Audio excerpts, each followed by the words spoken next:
আসসালামু আলাইকুম সবাইকে, কি অবস্থা সবার? ওয়েলকাম ব্যাক টু মাই টুকুনি blog. This is Sohag here from daily life is Sohag's. এক টাকার সাইকেল ব্লগে আপনাদের সবাইকে স্বাগত।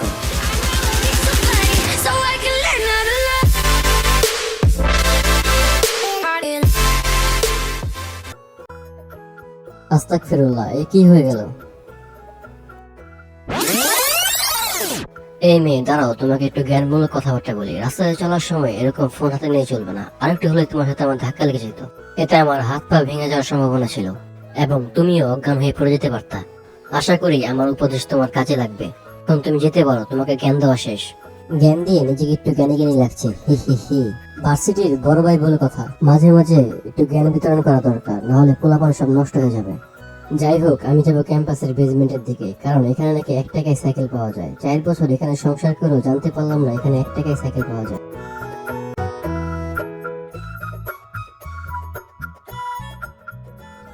এখান থেকে সাইকেল নিতে হলে আমাদের ভার্সিটির অ্যাপ ওয়ান কারের ভিতরে ঢুকে কিউআর কোড স্ক্যান করার পর ধপাস করে সাইকেলটা আনলক হয়ে গেল। তবে আমার ধারণা ভুল, এখনো অনেক প্রসেস বাকি রয়েছে। 1 টাকা পরিশোধ করার পর এখন আমাকে দলিলে সিগনেচার করতে হবে, তা না হলে নাকি সাইকেলই দিবে না। কি একটা অবস্থা, বাধ্য হয়ে দলিলে সিগনেচার করতে হলো।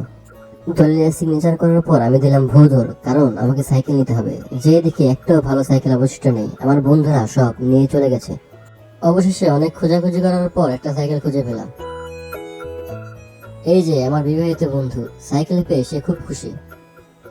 ভিতর থেকে দাঁত কেলাতে কেলাতে বেরিয়ে আসছি আমি। পরে ক্যামেরা দেখে বন্ধ করে ফেললাম। যাই হোক, অনেক প্যাক প্যাক করা গেল, এখন ঘোরার পালা। তারপর দিলাম আমি টান এবং সবার আগে গেলাম হেইয়ো। মনে সুখ সমুদ্রের ঢেউ খেলতেছে, আহা কি আনন্দ আকাশে বাতাসে। গানের গলা আমার বেশ ভালো। এই যে চলে আসলো চান্দগাঁও ইন্টারন্যাশনাল এয়ারপোর্টের পাইলট, আমার বন্ধু আক্কাস মারলো একটা ঝাক্কাস। 1 টাকায় সাইকেল পেয়ে সে খুব খুশি। ওরে বাবা, আবার দেখি হুইলিও মারে। 20 টাকার পেপসি, আমার বন্ধু আক্কাস সেক্সি। এখন আমরা ব্যবসা করব। আমাদের 1 টাকায় নেওয়া সাইকেলকে আটানায় বিক্রি করে দেব অন্য বন্ধুদের কাছে, এবং সাইকেল জায়গা মতো রাখা ঝামেলা থেকে মুক্তি পেয়ে গেলাম। একেই বলে চোরের উপর বাটপারি। যাই হোক, এখন বিদায় নেওয়ার পালা। দেখা হবে আপনাদের সাথে পরবর্তী ভিডিওতে। অবশ্যই আমাদের ভিডিওতে লাইক করবেন, কমেন্ট করবেন এবং সাবস্ক্রাইব করবেন। ধন্যবাদ, আবার দেখা হবে। আল্লাহ হাফেজ।